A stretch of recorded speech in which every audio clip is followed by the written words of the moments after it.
This Russian atheist destroyed a mosque in the past, but now he builds the first mosque in his village.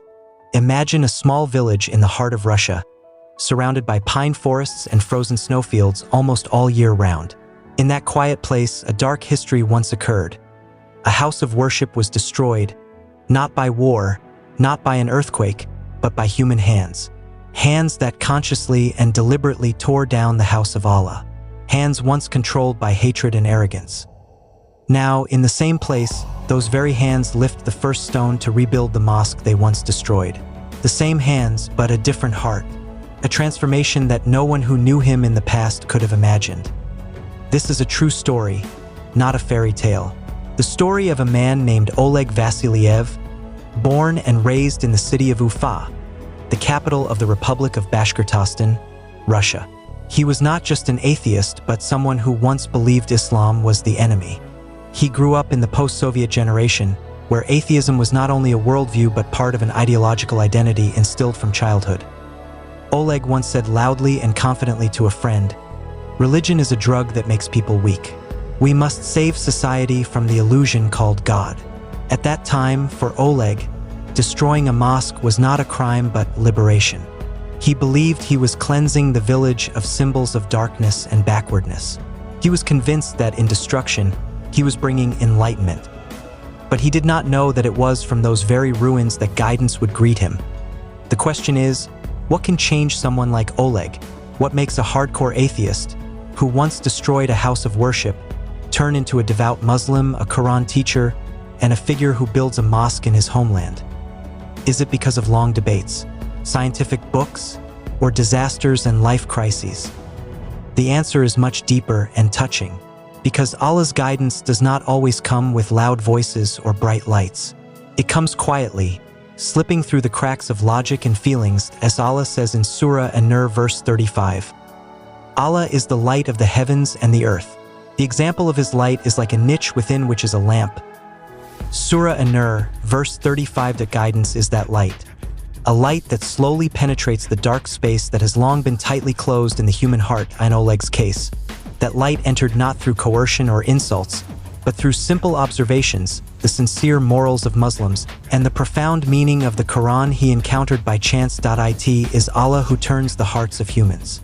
As he says in Surah Al-Anfal verse 2, "Indeed, the believers are those whose hearts tremble when Allah is mentioned, and when his verses are recited to them, it increases them in faith, and upon their Lord they rely."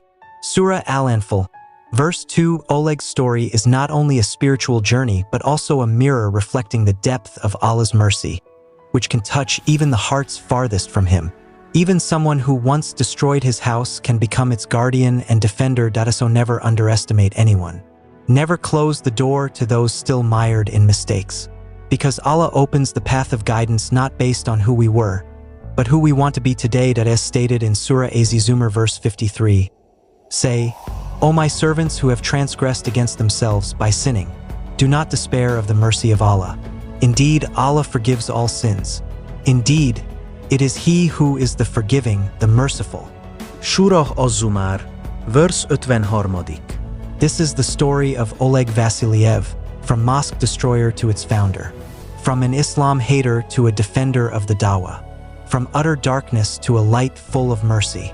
This journey did not begin with the intention of seeking God, but God came knocking on his heart when he least expected it. And this is his story.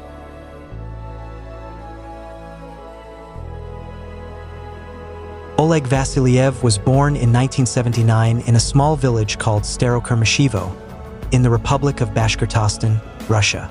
A quiet place where winter temperatures can drop to -30 degrees Celsius. His family not only did not believe in God, they also hated religion. His father, Viktor Vasilyev, was a local Communist Party official who once said in a speech, "Religion is a human invention. God is a fairy tale to lull fools to sleep." Those words were never forgotten by Oleg. From a young age, he grew up believing that religion was a lie. He even felt proud to be an atheist. To him, people who still prayed were backward. Schools in the post-Soviet era supported this view. Religious teachings were considered a threat to scientific logic and national development. As a teenager, Oleg enjoyed reading philosophy and history books. He studied Lenin, Marx, and Nietzsche. He was fascinated when he read Nietzsche's statement, "God is dead." He felt that life without God meant total freedom. No prohibitions, no guilt, and nothing to be accountable for after death. At the age of 21, Oleg became the youth leader of his village. That was when his village experienced a major change. A wave of Islamic Dakwah slowly entered Bashkortostan. Some villagers of Tatar and Bashkir ethnicity began building a small mosque. The building was simple, made of pine wood with a tin roof. But to Oleg, it was a threat. To him, the mosque symbolized backwardness. At a village meeting, he spoke loudly. "If we allow this mosque to stand, tomorrow they will establish religious law in this village. We will return to the Dark Ages. We must destroy it before it's too late." Although some villagers opposed, Oleg continued with his plan. One night, with two friends, he secretly came with hammers and gasoline. They burned the small mosque to the ground. There were no cameras, no clear eyewitnesses. But the whole village knew who the perpetrators were, and Oleg never regretted it. The next day, he stood before the ruins and said to an old man who was crying at the sight of the burning mosque, "Your tears for this wooden building are in vain, old man. There is no God here, only wood and fairy tales." The old man just looked at him and replied softly but sharply, "Young man, you are strong today, but know this: God does not need a mosque to show his power. One day you yourself will rebuild what you burned, and then it will be your heart that burns." Those words made Oleg silent for a moment, but he brushed them off with a cynical laugh and went home, feeling victorious. However, the nights after that became quiet. Oleg began to be haunted by dreams. In his sleep, he often saw the mosque rebuilt, but bigger and more magnificent. Inside it, he saw himself prostrating and crying. He woke up sweating and angry. "That's just a dream. It's not real," he told himself. But the dreams kept coming, and unease began to grow. He started feeling strange when he heard the call to prayer Adhan from one of the villagers. The sound pierced his heart, even though he did not understand its meaning. One day he asked, "What is he saying when he shouts from that tower?" An old man answered, "He is calling people to come to Allah. He says, Hayya Allah as Shala, Hayya Allah al Falah. Come to prayer, come to success." Oleg was silent. The word success troubled him. Wasn't he the one who felt victorious all this time? He secretly kept a Russian translation of the Quran. He hid it in a drawer under a pile of philosophy books. When he first opened it, this verse immediately greeted him. Do people think that they will be left to say, "We believe and they will not be tried"? Surah Al-Ankabut, verse 2. The verse shook his heart. He had not even admitted to believing, yet he felt he was being tested. An inner trial, restlessness, question after question that Nietzsche or Marx could not answer. His heart began to change, slowly. But his ego and past were still too strong to be defeated. At that time, Oleg did not know that Allah was embracing him in the gentlest way, weakening the walls of arrogance in his heart, stone by stone.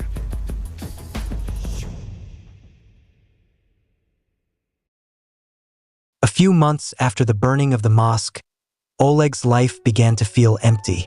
He was still working as a village youth officer, but his heart started to feel strange. There was no longer any pride in defending atheism, no more enthusiasm for debate. Even the philosophy books he once cherished now felt cold and hollow. Secretly, every night, he opened that Russian translation of the Quran, not to seek the truth at first, only to look for errors. He wanted to find contradictions, logical flaws, or absurd statements like those he had read in other religious books. But every time he read, he found the opposite. The Quran was not like any other book. He felt as if he was being spoken to directly by something all-knowing, not only about God, but also about himself, about a restless soul, about the search for meaning, and about honesty with oneself. Until one night, he read this verse, "And those who strive for us, we will surely guide them to our ways. And indeed, Allah is with the doers of good." Surah Al-Ankabut, verse 69. That sentence struck him like lightning in his chest. He didn't know why, but he cried. For the first time, Oleg Vasiliev cried in silence, not out of sadness, but because he felt something was embracing his heart. He bowed his head, clutching the pages of that translation, and whispered, "If you truly exist, then prove it to me. Show me the truth." The next morning, as if the universe answered his prayer, he met someone he had never noticed before. An elderly Muslim man of Bashkir ethnicity named Iskandar Abdul Hakim. He was once the small imam at the mosque Oleg burned. But what surprised Oleg was not his appearance, but his attitude. Iskandar came to him not to be angry, not to demand compensation, but to invite him for lunch. "Come to my house, son," said Iskandar with a smile. "We're villagers, though we don't have much. We have warm tea and plain bread." Oleg was shocked. He looked at the old man's face in confusion. He even thought for a moment it was a trap. But it wasn't. Iskandar just wanted to chat. And that was the beginning of all the change. They started meeting often. Oleg listened to stories about Islam, about the love of the Prophet Muhammad, about justice, about patience, and about sincerity. Iskandar said softly, "Islam is not just a religion for Arabs, Oleg. It is the religion of Fitra. It comes for people who are honest with their hearts." Oleg asked, "But how could God forgive someone like me?"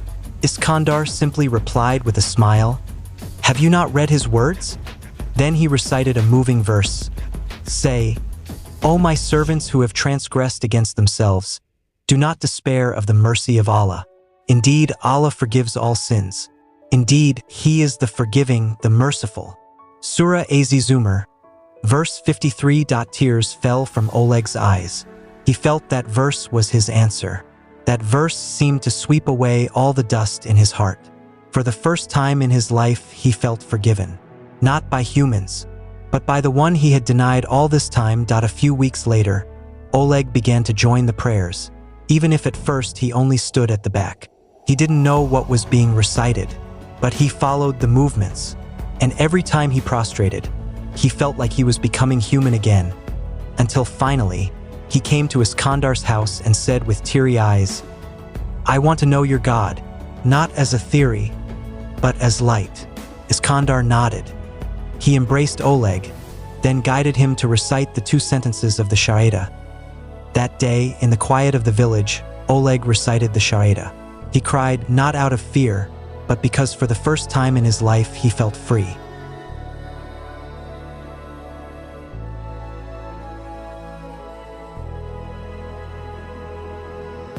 After reciting the Shahada, Oleg's world was never the same.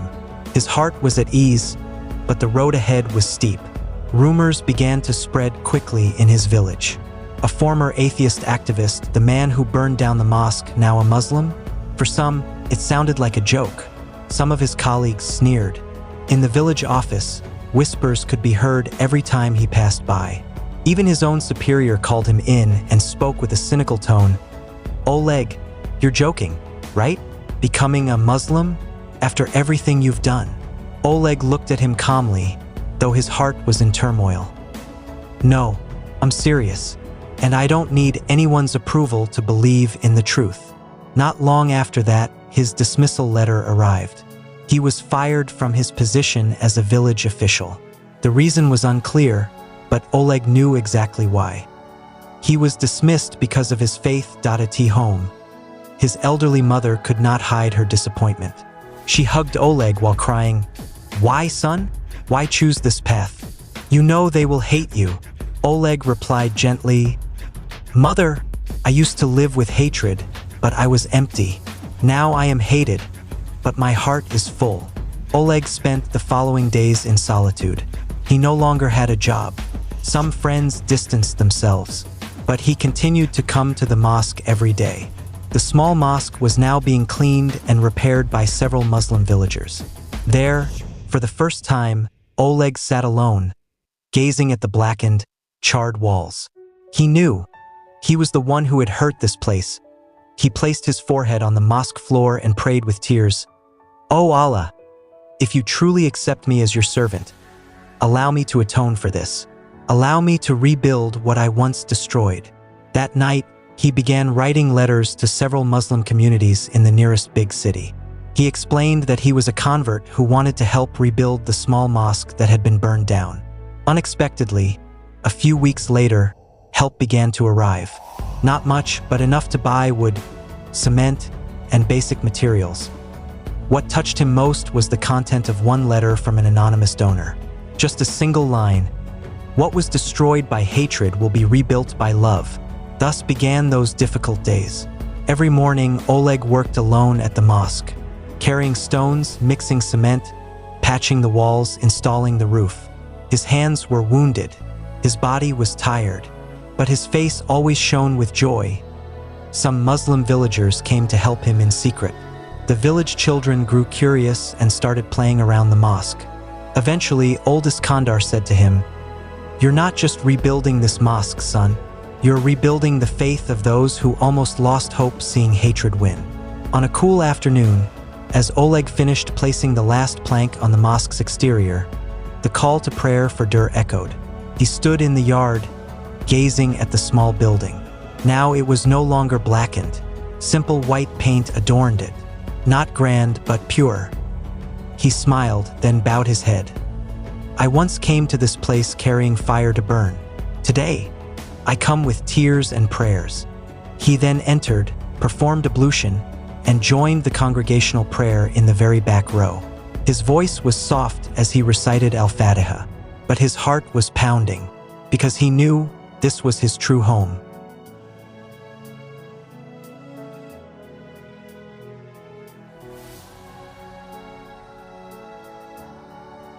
The little mosque was no longer silent. The call to prayer echoed once again every day. Oleg sat on its porch, gently stroking the head of a small child who had just finished reciting the Quran. The child's smile was innocent, yet full of new hope. Days passed, and the changes within Oleg began to be heard beyond the village. Even some of those who once stood with him in the atheist group now grew curious.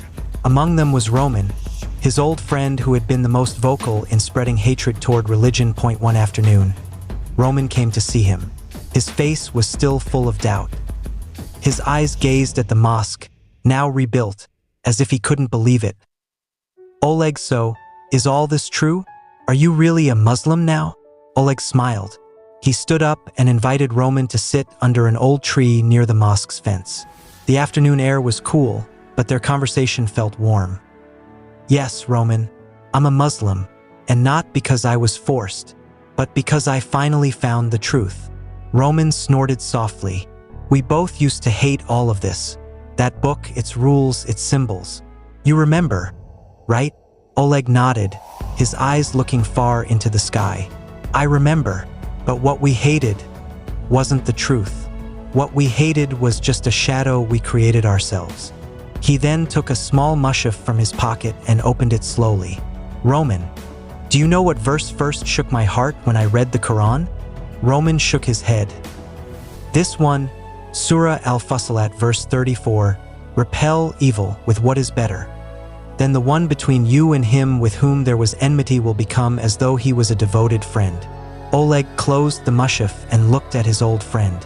"I was once an enemy, but look, Islam actually commands me to repay hatred with kindness." Roman didn't answer, but his expression changed. There was something in his voice as he said quietly, "And you don't hate me, even though I still don't believe?" Oleg smiled wider. "Islam never taught me to hate someone who doesn't believe yet. Islam only taught me to show love and patience, because guidance is Allah's affair, not mine." From that day, Roman often came in secret. He would sit at the end of the back row during prayers. He didn't join in worship, but he listened. Sometimes he asked questions. Sometimes he just sat in contemplation. But Oleg never pressured him. He knew that true dawah is not shouting or debating. It is character, patience, sincerity. Not only Roman, some of the village's youth also began to take interest. They saw the change in Oleg, once harsh, now gentle. Once quick to anger, now quick to smile. He began teaching children to recite the Quran with a gentle voice, inviting villagers to work together, and greeting everyone with peace.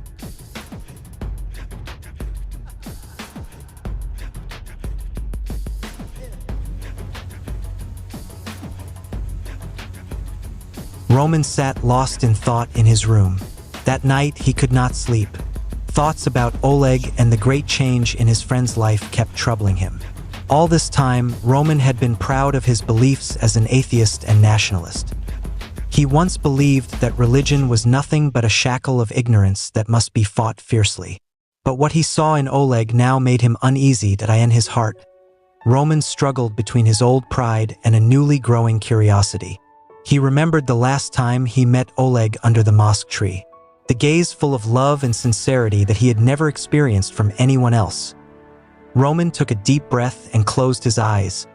That night, Roman dreamed. In his dream, he walked along a dusty road toward an old, crumbling building. There, a gentle voice called his name. "Roman, why do you close your heart? Isn't the heart the place where light enters?" Roman tried to answer, but the voice grew stronger and more soothing. He woke up in cold sweat, his heart pounding. The next day, Roman tried to contact Oleg, but shame and fear stopped him. Yet his heart kept calling for answers. He began to read little by little the translation of the Quran that Oleg had once given him. One verse that stayed in his mind was Surah Al-Baqarah verse 286. Allah does not burden a soul beyond that it can bear. Roman felt the burden in his chest slowly ease. He began to wonder, had he been wrong all this time in judging religion? Amid rejection from family and friends, Oleg remained a place for Roman to ask questions and share. Roman said softly, "I'm scared, Oleg, scared of losing everything I once believed in. But I'm also scared that all this time I've been living a lie." Oleg held Roman's shoulder tightly. "That's natural, Roman. Change is not an easy path. But remember, Allah is always with those who seek Him sincerely." Roman lowered his head, tears beginning to flow. This was the first time he felt the warmth of faith he had never experienced before. However, a tough test still awaited Roman. His family and old friends pressured and ostracized him. They called him a traitor. Roman stood at a crossroads in life. Would he continue his search for truth or return to his old hatred?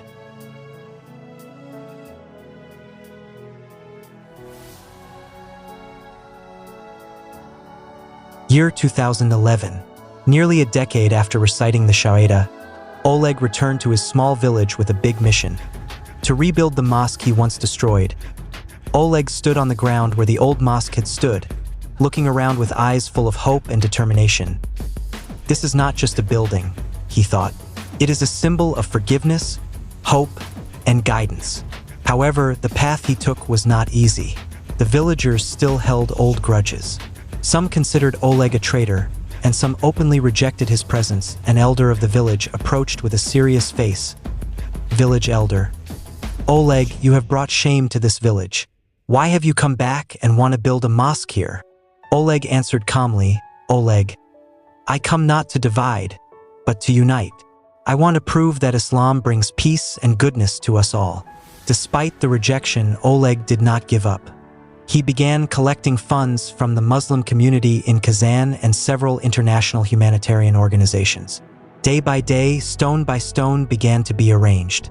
Oleg himself helped dig the foundation, carry materials, and organize the construction. One afternoon, while working with some village youths who had begun to be moved, Oleg spoke. "Oleg, this mosque is not only for Muslims. It is a home for anyone seeking peace and knowledge." That spirit was contagious. Slowly, the once skeptical villagers began to open up. They helped, providing moral support and even labor. During the construction process, Oleg faced other trials. Sometimes limited funds, harsh weather, and ongoing social pressure. But he always remembered Allah's words in Surah At-Tawbah verse 51. Say, "Never will we be struck except by what Allah has decreed for us. He is our protector. And upon Allah let the believers rely." That verse became Oleg's hold in facing every challenge. One day, an old woman from the village came, bringing warm bread and tea. "Old woman, we see your change, Oleg. Maybe we have misjudged you all this time. May this mosque bring blessings to our village." Oleg's eyes welled up. He knew this was the beginning of a greater change. Before nightfall, Oleg sat on the nearly completed mosque foundation.